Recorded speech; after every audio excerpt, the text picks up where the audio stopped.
Hello viewers, আসসালামু আলাইকুম। আজকে নিয়ে আসছি জাপানের বিভিন্ন ধরনের চিপসের আইটেম দেখানোর জন্য।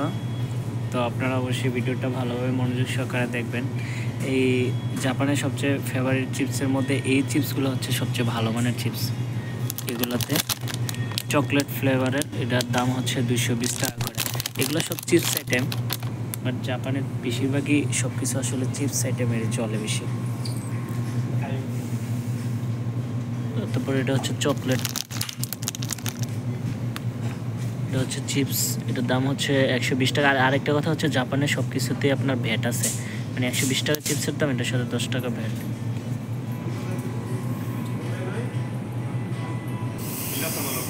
এই পাশ দিয়ে আসলে আরেকটা জিনিস খেয়াল করলাম যে জাপানে এগুলো হচ্ছে সবগুলা লুডুস, যে রামেন, তারপরে হচ্ছে বিভিন্ন রকমের সব লুডুস। আর জাপানের মানুষরা বেশিরভাগই লুডুসই পছন্দ করে ওরা, কারণ লুডুস খেয়ে ওরা মূলত বাইচা থাকে, কারণ ওদের আসলে জীবনযাপন ভাতের সাথে সম্পর্ক নেই। দেখেন এই লুডুসগুলোর প্যাকেট, এই প্যাকেটটার দাম হচ্ছে 156 টাকা, ব্যাট সহকারে 168। এগুলো হচ্ছে কারাই, অনেক ঝাল। এটারও গায়ের রেট হচ্ছে 300 টাকা।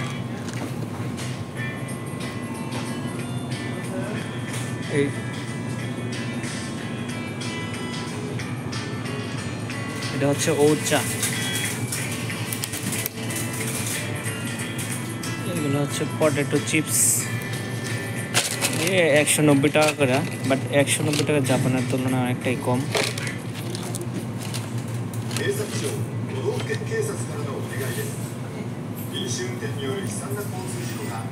এটা আবার আপনার 100 টাকা এই চিপসগুলো, বাট বাংলাদেশে আমি জানি এগুলা মেবি 200-250 টাকা করে প্যাকেট। এগুলো এই দেশে হচ্ছে 100 টাকা করে।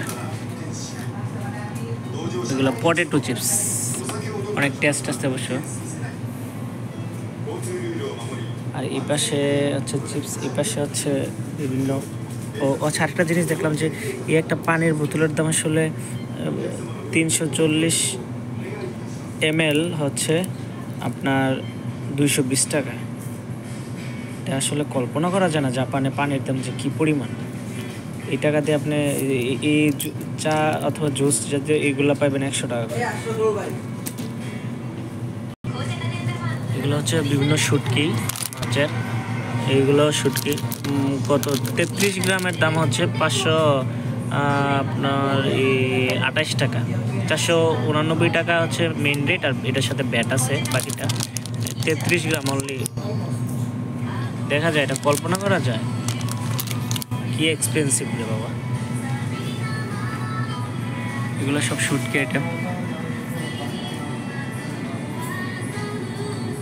অবশ্যই এটার উপরে বিস্তারিত আমি একটা ভিডিও করব নেক্সট, আগামী সপ্তাহে। অবশ্যই ভিডিওটা দেখবেন।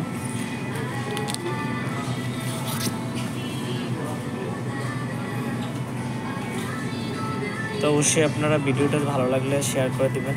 নেক্সট টাইম অবশ্যই ভালো একটা ভিডিও নিয়ে আসবো আমি এই মাছের উপর। অবশ্যই